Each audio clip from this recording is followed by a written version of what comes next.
आता शॉल द्या.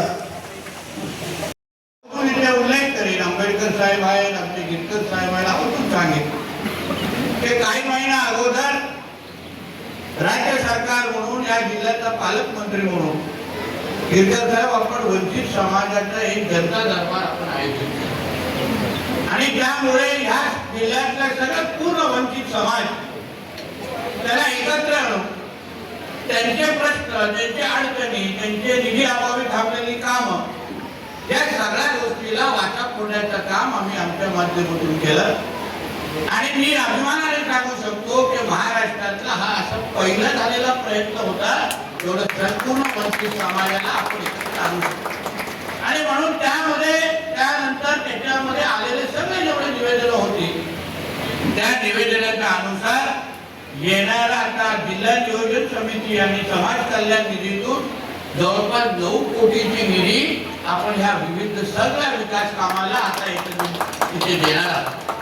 जेणेकरून समाजाच्या, बौद्ध समाजाच्या, आंबेडकरी समाजाच्या उन्नतीसाठी, विकासासाठी ज्या ज्या गोष्टी गरजेच्या आहेत, ज्या ज्या गोष्टी आपण करू शकतो त्या सगळ्या गोष्टी शासन म्हणून, पालकमंत्री म्हणून आम्ही करण्यासाठी कटिबद्ध आहोत. हाही विश्वास तुम्हाला मी आजच्या निमित्ताने देतो. एक अजून एक ऐतिहासिक निर्णय जो आपण गिरकर साहेब इथे घेतला की आपल्या सिंधुदुर्ग जिल्ह्यामध्ये ज्या जातीवाचक नावं होती वाडे वस्त्यांना, जातीवाचक होते, असंख्य आपल्या लोकांना वर्षानुवर्ष त्याच्यावर आक्षेप असायचा, तक्रार असायची.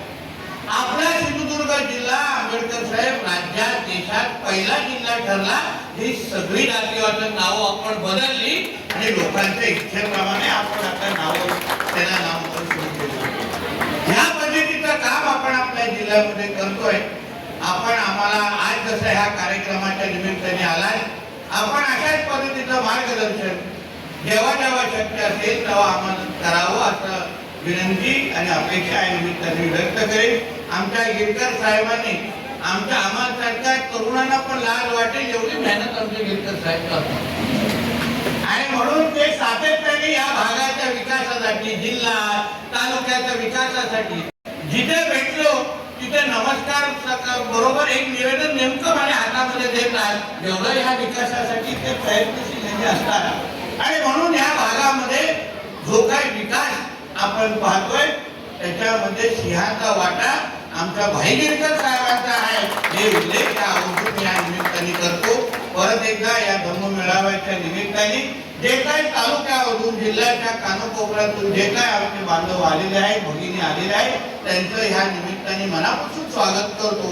परत एकदा आमच्या भीमराव आंबेडकर साहेबांचं आमच्या जिल्ह्यामध्ये, तालुक्यामध्ये मनापासून स्वागत करतो. जे काही मान्यवर सगळे इथे आलेले आहेत त्यांच्याही मनापासून स्वागत करतो.